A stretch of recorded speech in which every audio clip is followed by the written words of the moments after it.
الإسلام لنا دينا وجميع الكون لنا وطنا توحيد الله لنا نور. بسم الله الحمد لله والصلاة والسلام على أشرف الأنبياء والمرسلين سيدنا ونبينا ومولانا محمد بن عبد الله أما بعد سلام الله عليكم ورحمة الله وبركاته. Natapos natin nung nakaraang linggo, dalawang linggo, yung pre-Islamic period. Ano yung mga pangyayari bago dumating ang Islam? Ngayon, tatalakayin natin ang pagkapanganak kay Propeta Muhammad sallallahu alaihi wasallam. Pero bago natin talakayin to, may gusto muna akong topic na i-discuss, which is related sa pagkapanganak kay Propeta Muhammad sallallahu alaihi wasallam. Ma hukmu al-ihtifal bimawlid an-nabawi al-sharif? Ano ang hatol sa pag-celebrate sa kaarawan ng Propeta Muhammad sallallahu alaihi wasallam? Mas magandang talakayin muna natin to dahil ito ay kasabay ng pagkapanganak kay Propeta Muhammad sallallahu alaihi wasallam. Una, sinabi ni Allah sa Quran, Al-yawma akmaltu lakum dinakum wa atmamtu alaykum ni'mati wa raditu lakum al-islam dina. Sinabi ito ni Allah sa Quran na al-yawma akmaltu lakum, ipinahayag to kay Propeta Muhammad sallallahu alaihi wasallam nung malapit na siyang mamatay. Al-yawma akmaltu lakum dinakum, sa araw na ito ay ginawang ganap ko sa inyo ang inyong relihiyon. Kompleto ang ating relihiyon. Akmaltu alaykum dinakum wa atmamtu alaykum ni'mati, at ginawa kong ganap sa inyo ang aking blessing, which is the Islam, blessing of Islam. Wa raditu lakumul Islam dina, at ikinalulugod ko, sinabi ni Allah, na Islam ang inyong relihiyon. Ibig sabihin, bago mamatay ang Propeta Muhammad sallallahu alaihi wasallam, ay naging kompleto na ang ating relihiyon. Wala na tayong dapat pang idagdag sa ating relihiyon. Pangalawa, sinabi ni Propeta Muhammad sallallahu alaihi wasallam, Man ahdatha fi amrina hadha ma laysa minhu fahuwa rad. Man ahdatha fi amrina hadha ma laysa minhu fahuwa rad. Ang ibig sabihin na sinabi ng Propeta Muhammad sallallahu alaihi wasallam na kung sino ang gumawa ng bago dito sa relihiyon ng Islam na hindi kasama sa mga ipinag-utos ng propeta, hindi kasama sa mga ipinag-utos ni Allah, fahuwa rad, ay hindi ito tatanggapin ni Allah mula sa taong to. Pangalawa yan. Pangatlo, alam natin na ang mga sahaba ng Propeta Muhammad sallallahu alaihi wasallam, hum ashaddun nasi hubban li Rasulillahi sallallahu alaihi wasallam. Sila yung mga tao na sobra-sobra yung kanilang pagmamahal kay Allah subhanahu wa ta'ala. Sila yung mga tao na sobra-sobra ang kanilang pagmamahal kay Propeta Muhammad sallallahu alaihi wasallam. Pero ni isa sa mga sahaba ito ng Propeta Muhammad sallallahu alaihi wasallam ay sinilibrate ang karawan ni Propeta Muhammad sallallahu alaihi wasallam. Pangatlo ito. Pang-apat, ayon sa mga historian ng mga Muslim, na si Ibn Kathir at may mga iba pa, kanyang sinabi na ang unang nag-celebrate ng kaarawan ni Propeta Muhammad sallallahu alaihi wasallam ay ang mga Fatimiyin. Ibig sabihin mga Shia.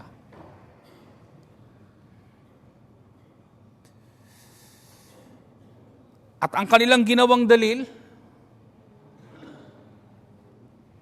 ay yung hadith na sinabi ni Propeta Muhammad sallallahu alaihi wasallam na yung Monday, huwa yawmun ulidtu fihi, ang araw ng Lunes ay araw ng aking kapanganakan, sinabi ng Propeta Muhammad sallallahu alaihi wasallam. At yun ang kanilang ginawang dahilan at ipinag-utos, sunna sa ating mga Muslim, na pag araw ng Lunes ay tayong tayong mga Muslim ay nag-ayuno. Yun ang kanilang ginawang dalil upang i-celebrate ang kaarawan ng Propeta Muhammad sallallahu alaihi wasallam. Pero hindi ito tama. Una, sinabi ng Propeta Muhammad sallallahu alaihi wasallam na Yawm al-Ithnain, ipinanganak ang Propeta Muhammad sallallahu alaihi wasallam. Pero hindi na sinabi na Yawm al-Ithnain, i-celebrate ng birthday ko. Pero bakit gumawa sila ng isang araw sa buong taon na doon sineselebrate nila ang kaarawan ng Propeta Muhammad sallallahu alaihi wasallam, which is mali sa relihiyon ng Islam. Mali sa relihiyon ng Islam. Okay. Pangalawa, kung bakit sinasabi natin na mali sa relihiyon ng Islam, pangalawa, kung bakit natin sinasabi na mali sa relihiyon ng Islam, i-celebrate natin ang kaarawan ng Propeta Muhammad sallallahu alaihi wasallam kahit ito ay 12 ng Rabi'il Awwal, dahil sa araw ding ito 12 ng Rabi'il Awwal namatay ang Propeta Muhammad sallallahu alaihi wasallam. So dapat tayong maging malungkot. Kung titingnan natin, mas dapat tayong maging malungkot dahil ito yung araw na pumanaw ang ating mahal na Propeta Muhammad sallallahu alaihi wasallam. Bakit natin ito i-celebrate? Mali, at ito ay bid'ah sa Islam. Sinabi ng Propeta Muhammad sallallahu alaihi wasallam, "Wa kullu bid'atin dalalah wa kullu dalalatin finnar." Lahat ng bid'ah bago sa relihiyon, yung sinabi ng Propeta Muhammad sallallahu alaihi wasallam. Lahat ng bago sa relihiyon, wa kullu bid'atin dalalah, lahat ng bid'ah ay dalal, ibig sabihin ligaw, at wa kullu dalalatin finnar, at lahat ng mga ligaw, nasa ligaw, ay mapupunta sa impyernong apoy. Okay. Sinasabi natin dito na ang hatol sa pagsiselebrate sa kaarawan ng Propeta Muhammad sallallahu alaihi wasallam ay bid'ah. Hindi katanggap-tanggap sa Islam. So, ito muna ang ating inumpisahan dahil may koneksyon to sa pagkapanganak kay Propeta Muhammad sallallahu alaihi wasallam. Ano ang pangalan ng Propeta Muhammad sallallahu alaihi wasallam? Ang kanyang pangalan ay si Muhammad ibn Abdullah ibn Abdul Muttalib al-Hashimi al-Qurashi. Ang kanyang pangalan ay si Muhammad, na anak ni Abdullah, na anak ni Abdul Muttalib, na kasama sa angkan ng mga Quraysh. Siya ang may pinakamagandang genealogy, pagkatao, ang Propeta Muhammad sallallahu alaihi wasallam. Lahat ng mga propeta na isinugo ni Allah ay nagmula sa magandang angkan. At ang may pinakamagandang angkan na nilalang ni Allah sa buong mundo ay si Propeta Muhammad sallallahu alaihi wasallam. Ipinanganak siya 12 araw ng Rabiul Awwal. 12 araw ng Rabiul Awwal, Yawm al-Ithnain, araw ng Lunes. Pinanganak ang Propeta Muhammad sallallahu alaihi wasallam, ibig sabihin ipinanganak ang tagaligtas.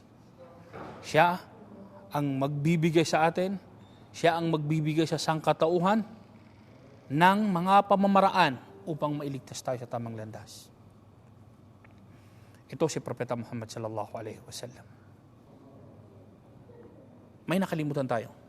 Balikan muna natin ang pagkapanganak kay Propeta Muhammad sallallahu alaihi wasallam. Ang pagkapanganak kay Propeta Muhammad sallallahu alaihi wasallam, lagi natin binabanggit na ipinanganak siya nung Amul Fil. Lahat tayo naisaulo natin ang Suratul Fil. Lahat tayo naisaulo natin ang Suratul Fil. Alam tara kayfa fa'ala rabbuka bi ashabil fil, alam yaj'al kaydahum fi tadlil wa arsala alayh, hanggang katapusan. Ano itong Amul Fil? Ano itong taon ng mga elepante na tinatawag natin sa Islam? Year of the Elephant sa atin sa Islam. Ano ito? Ito yung araw na ipinanganak, ito yung taon na dito ipinanganak ang Propeta Muhammad sallallahu alaihi wasallam. Ano ang nangyari sa taon na ito? Dapat natin tandaan na ang Arabian Peninsula ay watak-watak noon. May isang pinuno sa Yaman na ang kanyang pangalan ay si Abraha. Pero si Abraha al-Ashram, may katunggali siya na si Aryat. May katunggali si Abraha na ang kanyang pangalan ay si Aryat. Katunggali sa pagkapinuno sa Yaman. Pero under sila ng Ethiopian, ng Habasha. Under sila kay Najashi. Itong dalawang to, nagkakagulo sila. Hanggang sa isang araw, gusto nilang nakalinya ang kanilang mga tropa, pumunta si Aryat kay Abraha. Sinabi niya kay Abraha na, hindi kailangan pang dumanak ng dugo ng mga taong to. Problema natin tong dalawa. Bakit hindi na lang tayo ang mag-jewel at kung sino ang makasurvive, siya ang magiging pinuno sa buong Yaman.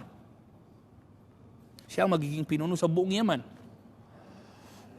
So, nag-jewel sila, namatay si Aryat at nanalo si Abraha. Pero hindi ito nagustuhan ni Najashi. Hindi nagustuhan ni Najashi yung ginawa ni Abrahatul Ashram na pinatay niya si Aryat. Kaya sumulat si Najashi kay Abraha. Ano ang kanyang isinulat? Siya ay sumusumpa na tatapak siya sa lupa ng Yaman. At tatapakan niya itong parte ng ulo ni Nasiyah, ni Abraha. Ito ang sumpa ni Abraha, ng Najashi sa Ethiopia. Sumpan niya ito dahil galit siya kay Abraha kung bakit niya pinatay si Aryat. Pero si Abraha, mautak, may wisdom. Kaya niyang makipagsalamuha sa kahit na anong klase ng pinuno sa buong mundo. So ang ginawa ni Abraha, para mawala sa kanyang galit ni Najashi, kumuha siya ng lupa mula sa Yaman at inilagay niya sa isang lalagyan. Kinuha niya itong parte ng kanyang buhok, inalis niya at nilagay niya din sa isang lalagyan. At ipinadala niya kay Najashi.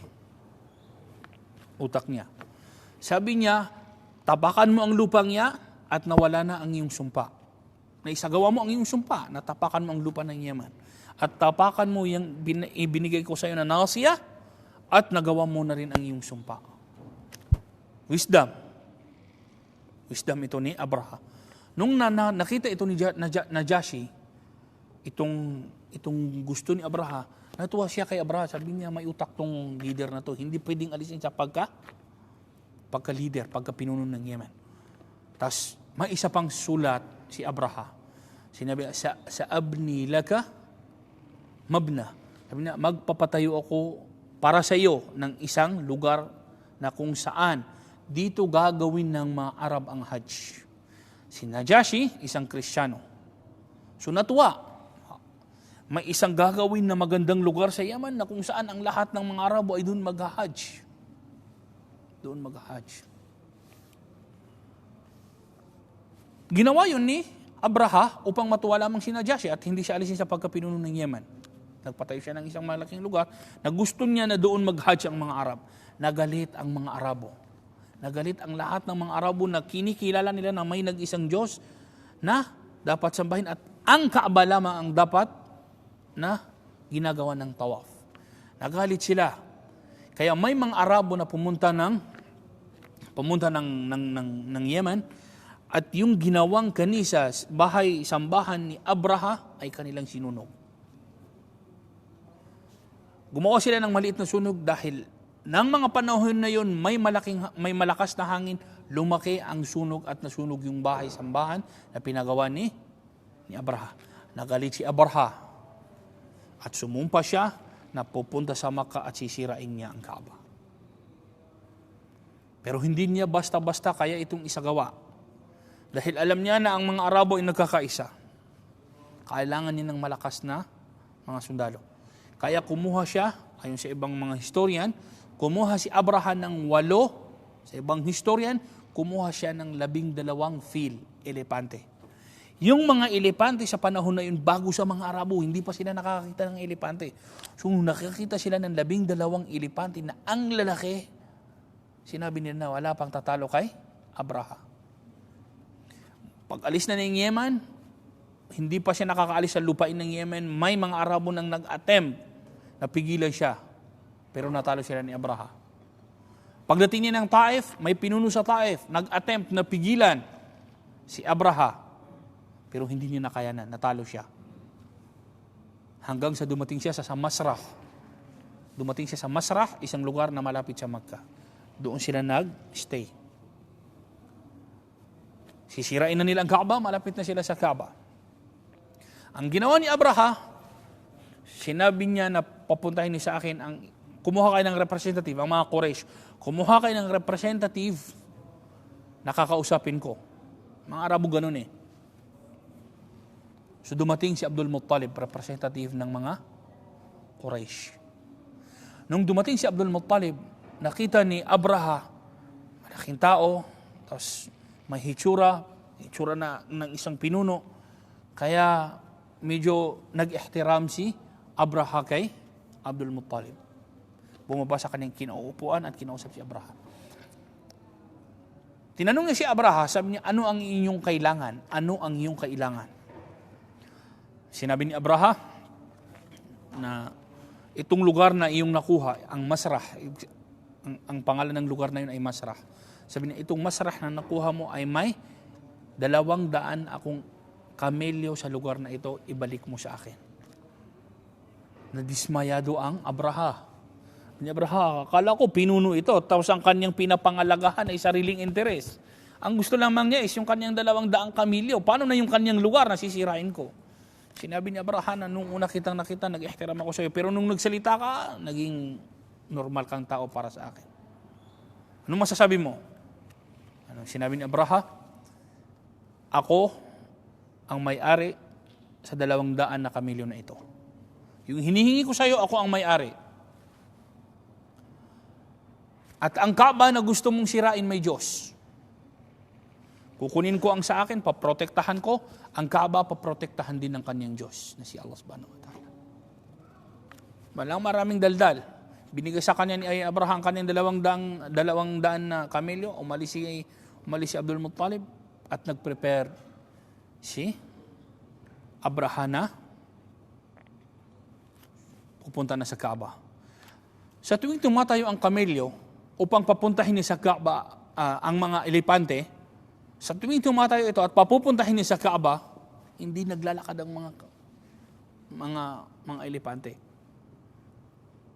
Hindi naglalakad ang mga elepante. Ayaw nilang mag-forward. Pero palikuin mo sa kanan, naglalakad. Palikuin mo sa kaliwa, naglalakad. Palikuin mo sa likod, patalikurin mo, lalakad. Pero paharapin mo sa Kaaba, upang puntahan ng Kaaba, hindi lumalakad ang elepante. Why? Tanong, bakit? Dahil ang Diyos ng Kaaba ay Diyos ng elepante. Iisa ang lumikha sa lahat ng mga nilalang ni Allah sa buong mundo. At ang bahay-sambahan ng Kaaba ay para kay Allah subhanahu wa ta'ala, kay Allah. Wa annal masajida lillah. At ang mga masajid ay kay Allah. So ito ang naging dahilan. Hanggang sa dumating ang mga bato, mga ibon, may dadadalang mga bato, isa sa kanyang tuka, 2 na hawak niya, at ibinato nila kay Abraha, hanggang sa masira ang lahat ng tropa ni Abraha at namatay din si Abraha sa panahon na yun. Kaya tinawag ang pagkapanganak kay Propeta Muhammad sallallahu alaihi wasallam na Amul Fil, araw at taon ng mga elepante. Okay. Now, ipinanganak ang Propeta Muhammad sallallahu alaihi wasallam na yatim. Sabihin, walang ama. Nung nabuntis si Amina, na ina ni Propeta Muhammad sallallahu alaihi wasallam, ay naglakbay si Abdul Muttalib, yung kanyang ama. Naglakbay upang maghanap buhay. At doon sa kanyang paglalakbay, hindi na siya nakabalik ng Madina. Siya ay napadaan sa Madina, hindi siya nakabalik sa Makkah, at nung siya ay naglalakbay, dumaan siya sa Madina, at doon sa Madina namatay ang kanyang ama, bago ipinanganak ang Propeta Muhammad sallallahu alaihi wasallam. Noong nasa 6 na edad ang propeta, babalik tayo mamaya. Noong nasa 6 na edad na ang Propeta Muhammad sallallahu alaihi wasallam, ay namatay din ang kanyang ina. Ang tanong, ano ang wisdom kung bakit ganito ang kalagayan ni Propeta Muhammad sallallahu alaihi wasallam? Ano ang wisdom kung bakit ang Propeta Muhammad sallallahu alaihi wasallam ay maagang naulila sa kanyang ina at maagang naulila sa kanyang ama? Liyatajarra'a mararat al-yatim, upang kanyang maramdaman kung gaano kasakit sa kanya ang mawalan ng magulang. This is the wisdom. upang maramdaman ng Propeta Muhammad sallallahu alaihi wasallam kung paano mabuhay na walang ama at pagkaraan ng 6 taon ay namatay ang kanyang ina. Para maramdaman ng Propeta Muhammad sallallahu alaihi wasallam. Para maramdaman ito ng Propeta Muhammad sallallahu alaihi wasallam dahil darating ang panahon na siya ay magiging ama ng mga yatim. Darating ang panahon na siya ay magiging ama ng mga orpan. Paano niya ibibigay? Paano siya maaawa sa mga orpan kung siya ay hindi dumaan sa pagka-orpan, pagkaulila? So yun ang naging dahilan kung bakit ang Propeta Muhammad sallallahu alaihi wasallam ay maagang naging ulila sa kanyang ama at ina. Dahil darating ang panahon na magiging ama siya sa mga ulila, darating ang panahon na magiging ama siya ng maraming tao. Darating ang panahon na maraming tatakbo sa kanya ng mga bata. At kailangan ito ng Propeta Muhammad sallallahu alaihi wasallam. At makikita natin nung naging propeta si Muhammad sallallahu alaihi wasallam kung paano niya binigyan ng pansin ang mga ulila sa kanyang panahon. Isa sa kanyang mga kasabihan ay yung kanyang sinabi na, "Ana wa kafilul yatimi kahataini fil jannah." Isa lang 'yon. Sa napakaraming mga hadith na kanyang binanggit patungkol sa mga ulila dahil siya ay dumaan sa pagkaulila. Sinabi ng Propeta Muhammad sallallahu alaihi wasallam, ako at ang nagtataguyod sa mga yatim, nag-aalaga sa mga yatim, mga orpan, kahataini fil jannah. Ganito kami sa paraiso. Ibig sabihin, napakalapit namin sa isa't isa. Paano ito masasabi ng Propeta Muhammad sallallahu alaihi wasallam kung hindi siya dumaan sa pagkayatim? Makikita natin na yung stages of life ng Propeta Muhammad sallallahu alaihi wasallam ay may mga wisdom kung bakit naging ganon ang propeta. Kung bakit naging ganon ang Propeta Muhammad sallallahu alaihi wasallam. Nung ipinanganak ang Propeta Muhammad sallallahu alaihi wasallam, sinabi ng kanyang ina, "Ra'aytu nuran." Lumabas sa kanya ang isang liwanag. Ito yung mga ajaib nangyari na mga himala nung ipinanganak ang Propeta Muhammad sallallahu alaihi wasallam. Ra'aytu nuran, sabi niya na nakakita ako ng liwanag nagmula sa akin. Sinabi ni Fatima, isa sa mga nagsaksi sa pagkapanganak kay Propeta Muhammad sallallahu alaihi wasallam, na nung ipinanganak ang Propeta Muhammad sallallahu alaihi wasallam, may lumabas na liwanag mula kay Amina. At ipinanganak ang Propeta Muhammad sallallahu alaihi wasallam na wala na siyang pusod at nakatuli na ang Propeta Muhammad sallallahu alaihi wasallam. At nung ipinanganak ang Propeta Muhammad sallallahu alaihi wasallam sa Faris, ibig sabihin yung Persian Empire, dahil ang kanilang sinasamba ay apoy, mayroon silang apoy na hindi yan namamatay. 24 hours may nakaupo dyan. Para maging sigurado lang sila na continuous yung apoy na iyon. Nung ipinanganak ang Propeta Muhammad sallallahu alaihi wasallam, ay namatay ang apoy na iyon. Senyales na may darating na isang tao na papatayin niya ang shirk, ang pagsamba sa ibang Diyos, liban lamang kay Allah subhanahu wa ta'ala. Yun yung nangyari nung ipinanganak ang Propeta Muhammad sallallahu alaihi wasallam. Kasama sa mga kaugalian ng mga Arabo, noong mga panahon na yun, na pag may bagong panganak, ay ibinibigay nila ito sa mga mustarda. Ibig sabihin, nagpapasuso.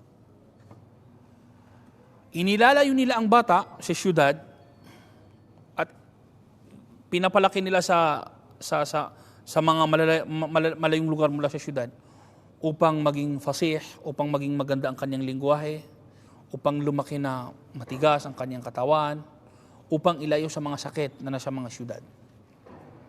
So yun ang naging dahilan kung bakit naghanap ang ina ni Propeta Muhammad sallallahu alaihi wasallam at ang kanyang lolo na si Abdul Muttalib ng taong kaya niyang pasusuhin ang Propeta Muhammad sallallahu alaihi wasallam. Noong mga panahon na yon, may dumating sa Makkah na galing sa malayong lugar. Ito yung Banu Sa'id. Ito yung Bani Sa'id. Pumunta sila sa Makkah. May mga babae dito, may mga mag-aasawa at naghahanap sila ng mga kanilang magiging mga anak. At nag-uunahan ang mga taong to papuntang Makkah para sila ay makapili doon sa mga bata na mula sa magandang angkan or di kaya ay mayaman and so on and so forth. Ang pinakahuling dumating mula sa isang caravan na yun na papunta ng Makkah ay si Halimatu Sa'diyah at ang kanyang asawa. Ang dahilan, sabi ni Halimatu Sa'diyah, kung bakit dumating sila na huli sa Makkah ay dahil ang kanilang ibil, ang kanyang kamelyo ay taaban, hindi malakas. So, hanggang sa sila ang pinakahuling dumating sa Makkah. Nagkataon rin na yung mga taong nauna sa Makkah, mga magpapasuso, na nauna sa Makkah, ay nakakuha sila ng mga bata at naiwan ang Propeta Muhammad sallallahu alaihi wasallam. Walang kumuha kay Propeta Muhammad sallallahu alaihi wasallam dahil wala siyang wala siyang ama. So, medyo tingin nila kay Propeta Muhammad sallallahu alaihi wasallam ay mababa. So, nung dumating si Halimatu Sa'diyah sa Makkah, wala siyang naabutan kundi ang Propeta Muhammad sallallahu alaihi wasallam. Yung baraka, yung tawakkal. Walang magawa si Halimatu Sa'diyah kaya kinuha niya ang Propeta Muhammad sallallahu alaihi wasallam. At sinabi ni Halimatu Sa'diyah, nung nakuha ko ang Propeta Muhammad sallallahu alaihi wasallam, may napakaraming baraka na nangyari. May napakaraming baraka na nangyari kay Halimatu Sa'diyah. Siya ang pinakahuling dumating sa Makkah, pero mula nung nakuha niya si Propeta Muhammad sallallahu alaihi wasallam, naging malakas ang kamilyo nila. Naging malakas. At nahabol nila ang mga taong pabalik sa kanilang lugar at mas nauna pa si Halimatu Sa'diyah. Mas nauna pang dumating si Halimatu Sa'diyah, pabalik sa kanilang lugar kaysa sa mga naunang dumating sa Makkah. Dahil sa baraka na daladala ng Propeta Muhammad sallallahu alaihi wasallam. Nanatili ang Propeta Muhammad sallallahu alaihi wasallam sa Banu Sa'id ng 4 or 5 taon. 4 or 5 taon nangyari na ang Propeta Muhammad sallallahu alaihi wasallam ay nandun sa Banu Sa'id. Okay. Pagdating ng ika-4, depende sa sinasabi ng ating mga historian o ika-5 taon, ay may kakaibang pangyayari na nangyari kay Propeta Muhammad sallallahu alaihi wasallam.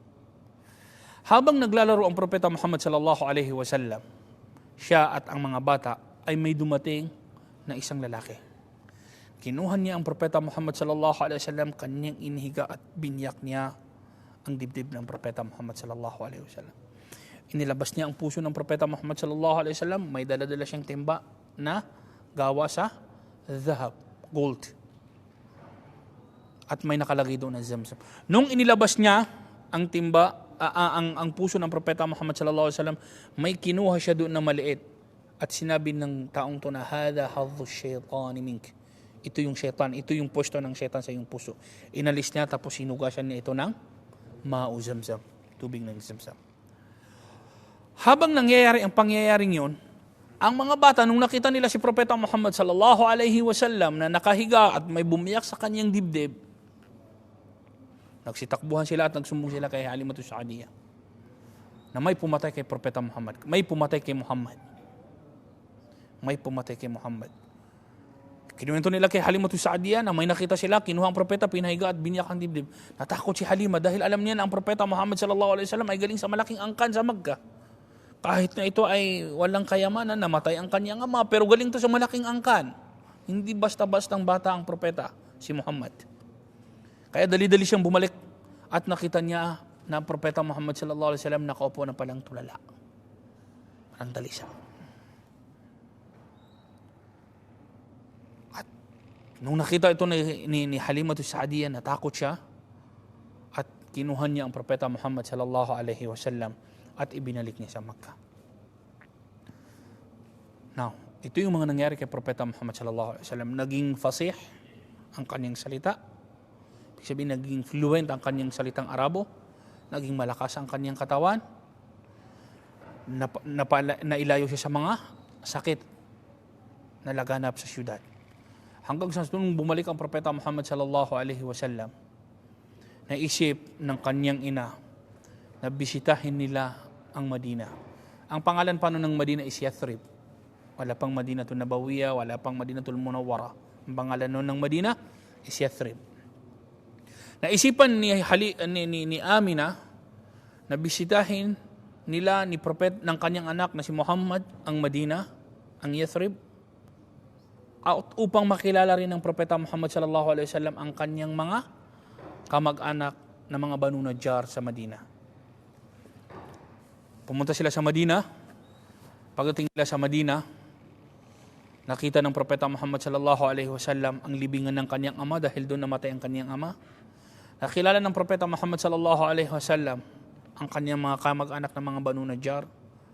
Tapos nung pauwi sila sa Makkah, kasama ang kanyang ina, sa lugar sa pagitan ng Makkah at Madina na mas malapit ito sa Makkah, mas malapit ito sa Madina, sa isang lugar na tinatawag na Abwa, namatay din ang kanyang ina.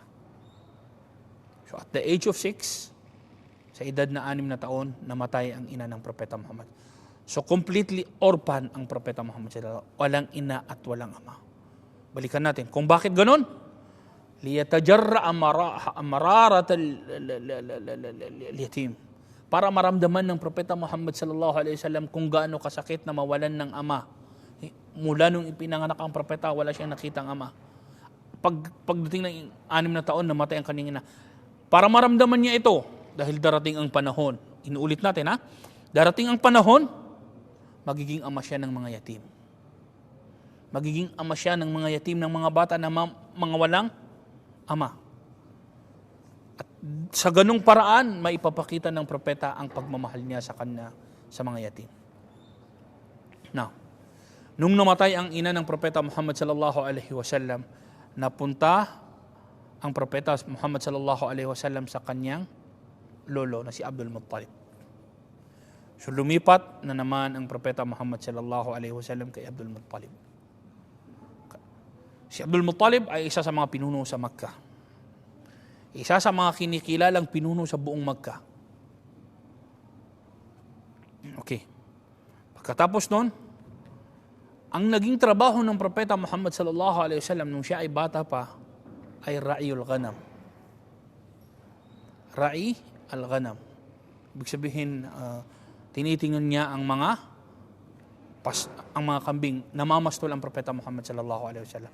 At sinabi ng Propeta Muhammad sallallahu alaihi wasallam na lahat ng propeta na isinugo ni Allah ay naging namastol sila. Lahat ng propeta na isinugo ni Allah, lahat ng propeta without any except, naging mamamastol. Ito ang naging trabaho ng Propeta Muhammad sallallahu alaihi wasallam, kapalit ng maliit na halaga na ibinibigay sa kanilang mga Quraysh. Tanong, bakit ganun ang naging trabaho ng propeta? Bakit ganun ang naging trabaho ng lahat ng mga propeta na isinugo ni Allah bago dumating ang Propeta Muhammad sallallahu alaihi wasallam?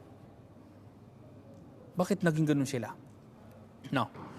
Ang dahilan, sabi ng ating mga scholar, ang dahilan kung bakit ganoon ang trabaho ng mga propeta ay para sila ay sanayin. Sasanayin sila sa mas malaking trabaho. Sasanayin sila sa mas malaking responsibilidad na darating sa kanila. Dahil ang pag-aalaga ng kambing ay hindi birong gawa. Napakahirap na trabaho ito. Nagkakawatak-watak ang mga kambing, iipunin mo ito, ililipat mo mula sa isang lugar papunta sa isang lugar. Pag naubos na ang pagkain dito, kukunin mo mga kambing, ililipat mo sa isang lugar. Aalagaan mo ang mga kambing na baka may mawala. May mga kambing na daif, weak. May mga kambing na strong. Ganun din ang komunidad. Sa komunidad may mga strong, may mga weak. Dapat mong ipakita sa strong na kambing na matigas ka. Dapat mong ipakita sa weak na kambing na alagaan mo ito.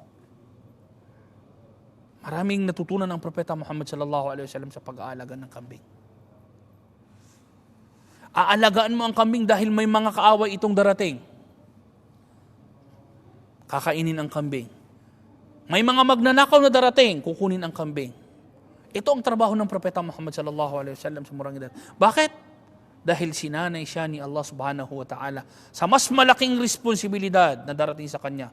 Ito ay ang kanyang pagiging propeta sallallahu alaihi wasallam. Ito ay ang kanyang pagiging propeta sallallahu alaihi wasallam. Hanggang sa dumaan ang 2 taon at namatay ang kanyang lolo na si Abdul Muttalib. Nalipat na naman ang Propeta Muhammad sallallahu alaihi wasallam sa kanyang tiyuhin na si sa kanyang tiyuhin na si Abu Talib. No. Balik tayo doon sa panahon na umabot na ang edad ng Propeta Muhammad sallallahu alaihi wasallam ng 8 taon. Inuulit natin na ang kanyang trabaho ay pamamastol. So bakit namamastol ang Propeta Muhammad sallallahu alaihi wasallam? Dahil para maging preparasyon ito sa mas malaking trabaho na kanyang gagampanan. Ano ang nakuha ng Propeta Muhammad sallallahu alaihi wasallam? Ano ang nakuha ng Propeta Muhammad sallallahu alaihi wasallam doon sa pamamastol na yun? Sabar, al-hulm wal-anat, ash-shafaqa. 3 malalaking bagay na hindi pwedeng makuha ng basta-basta lamang. Sabar. Dapat may sabar ka habang ikaw ay nag-aalaga ng kamelyo. At kailangan yun ng Propeta Muhammad sallallahu alaihi wasallam pag siya ay naging propeta. Ash-shafaqa, yung awa. Kailangan yun ng Propeta Muhammad sallallahu alaihi wasallam. Saan natin makikita itong shafaqa ng Propeta Muhammad? Itong awa ng Propeta Muhammad sallallahu alaihi wasallam sa kanyang ummah. Bigyan ng isang halimbawa. Ang halimbawa dito is nung pumunta ang Propeta Muhammad sallallahu alaihi wasallam sa Taif upang magda'wa. Upang magda'wa ang Propeta Muhammad sallallahu alaihi wasallam sa Taif. Ano ang ginawa sa kanila ng mga taga-Taif? Binato nila ang Propeta Muhammad sallallahu alaihi wasallam. Nagdugo ang kanyang katawan, di ba lamang sa kanyang palad ng kanyang kamay at palad ng kanyang paa. Dumugo ang buong katawan ng Propeta Muhammad sallallahu alaihi wasallam. Ano yung shafaqa? Ano yung awa na ipinakita dito ng Propeta Muhammad sallallahu alaihi wasallam? Dumating ang anghel ng 2 bundok na malapit sa Taif. Sinabi niya kay Propeta Muhammad sallallahu alaihi wasallam na ako ay prepared. Kung gusto mong ipag-utos sa akin na kunin ko ang 2 bundok na ito at para matabunan ang mga tao na yan, gagawin ko. Lumabas doon ang awa ng Propeta Muhammad sallallahu alaihi wasallam. Anong sinabi ng propeta kay sa 2 anghel? Isa lang. Nang nagsasabi ng la ilaha illallah mula sa angkan ng mga tao sa Taif, masaya na ako. Huwag mo lang silang patayin. Kung sa atin nangyari, siguro ang mga yun, sige na, ubusin mo na yan. Pagtiklopin mo na yung 2 bundok na yan para maubos ng mga taong yan. Pero ang Propeta Muhammad sallallahu alaihi wasallam, hindi niya inisip ang mga taong yun, kundi ang inisip niya yung mga darating na panahon. Kahit isa man lang na nagsasabi ng la ilaha illallah mula sa kanilang mga angkan. Shafaqa, awa. Pero hindi ganun ang nangyari. Buong Taif, buhay pa ang Propeta Muhammad sallallahu alaihi wasallam nag-Muslim. Kung ipinag-utos kaya ng Propeta Muhammad sallallahu alaihi wasallam na pagtiklupin ang 2 malalaking bundok na yun, wala nang nagsasabi ng la ilaha illallah sa tayo. Pero yung awa na natutunan ng Propeta Muhammad sallallahu alaihi wasallam sa pag-aalaga ng hayop. Dito sa pag-aalaga ng mga itong pamamastol ng Propeta Muhammad sallallahu alaihi wasallam, may makukuha tayong mga wisdom dito. Una, may makukuha tayong mga aral dito. Una, ang pagiging leader ay pinagsisikapan. Hindi dahil ako ay gobernador, magiging gobernador ang aking anak. Which is ito ang nangyayari sa Pilipinas, kaya nasira tayo eh. Dynasty. Gobernador ako, tatakbo ng pagkagobernador ang aking anak. Pagkatapos ng aking anak, ang aking asawa. Pagkatapos ng aking asawa, yung anak ko magiging congressman. Ano ito? Ang Propeta Muhammad sallallahu alaihi wasallam, bago siya maging leader, dumaan muna sa isang proseso. Dumaan muna sa isang proseso, na itong proseso na ito napakahirap. Why? Dahil ang pagiging leader ay hindi basta-bastang trabaho. Nakasalalay sa iyo ang lahat ng mga tao na iyong pinamumunuan.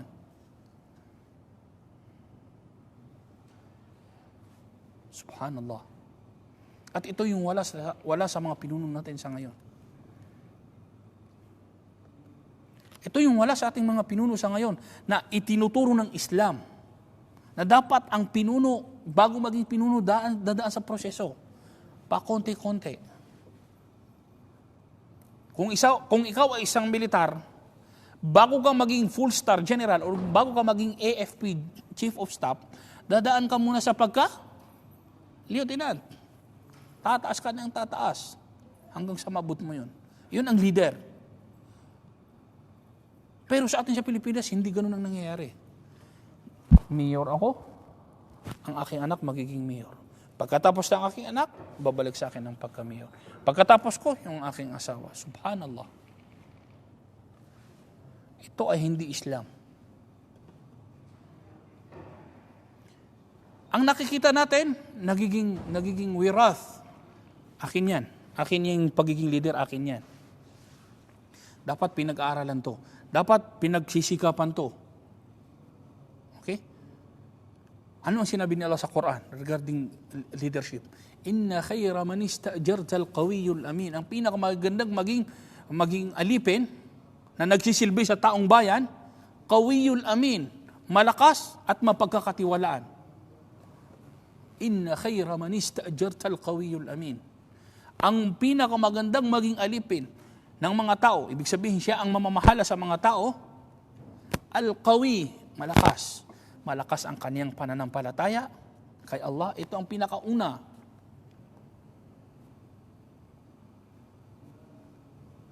Malakas ang kaniyang dedikasyon na susugpuin niya ang droga kung may droga sa lugar.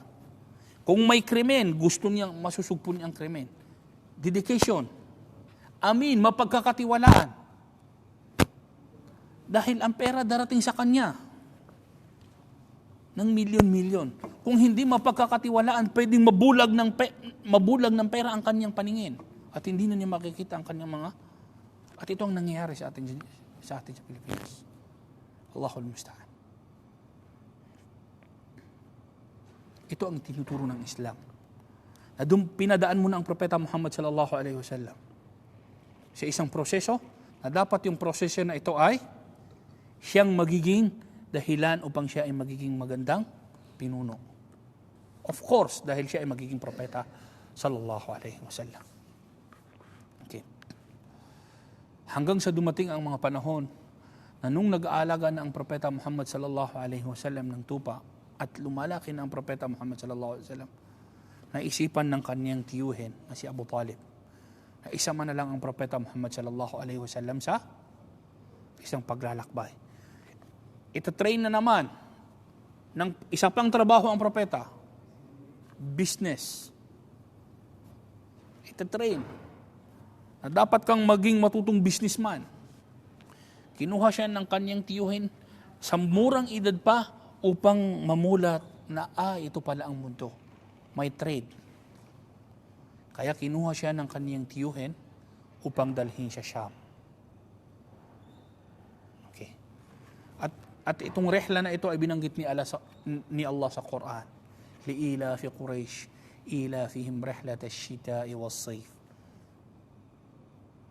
Okay? Itong rehla, itong paglalakbay na ito ay binanggit ni Allah sa Quran. Na minsan sa Yemen pumupunta ang mga Quraysh at minsan naman sa Sham or di kaya tinatawag natin yung Greater Syria pumupunta ang mga Quraysh. So sa murang edad, kinuha siya ng kanyang tiyuhin upang itrain na naman sa isang trabaho. Subhanallah. Before that, ang mga Quraysh laging pumupunta sa Sham. Laging pumupunta sa Sham. At may dinadaanan silang isang rahib. Isang pare na may alam sa katuruan ni Prophet Jesus. Prophet Isa alayhi salatu wassalam. Pero hindi sila pinapansin ng rahib na ito, ng pare na ito. Hanggang sa itong araw na to, nung dumaan ang caravan na kasama nila ang Propeta Muhammad sallallahu alaihi wasallam, napansin ito ng rahib. Napansin niya mula sa malayong na itong caravan na ito ay sinusundan sila ng ulap. Sinusundan sila ng ulap. Napansin ito ng rahib. Sinusundan sila ng ulap.